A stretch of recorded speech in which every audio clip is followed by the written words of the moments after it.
There was a king named Nebuchadnezzar who had an advisor named Daniel.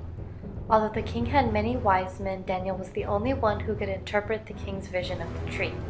He dreamed of a tree with great height at the center of the world. It was large and strong, with its top touching the heavens, and it could be seen to the ends of the earth. Its leaves were beautiful, and it had lots of fruit.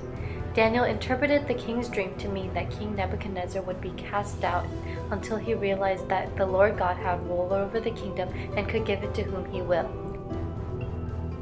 12 months later, this all came true because Nebuchadnezzar didn't respect God, and as he was walking in his palace, remarked on the greatness of his kingdom. God's voice decreed that Nebuchadnezzar's authority would be taken and that his dream would come to fruition. Nebuchadnezzar was exiled for 7 years to live like an animal. He ate grass and his hair grew, and he realized that God was all-powerful. Then came a new Babylonian ruler named Belshazzar. He had disrespected Jewish beliefs by ordering that he and his people utilize the sacred vessels stolen by Nebuchadnezzar from a temple in Jerusalem as cups to drink from. While doing so, they worshipped their Babylonian deities. However, before they could complete their celebration, the hand of a sacred being appeared and wrote a message on the wall. Belshazzar called upon wise men, enchanters, and fortune tellers to decode this message, but none could decipher its true meaning. Then he consulted Daniel, who informed him that, as a king, he had been disrespectful and crude, and Daniel continued on to translate the writing on the wall.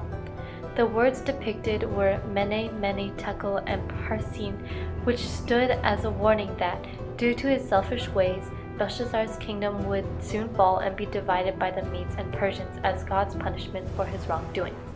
That same night, Belshazzar was killed, and Darius the Mede took over the city. King Darius succeeded Belshazzar, and he had wise men, but his favorite advisor was Daniel. They were jealous of Daniel and wanted an excuse to get him killed, so they convinced King Darius to outlaw praying to God and only allow worship to King Darius.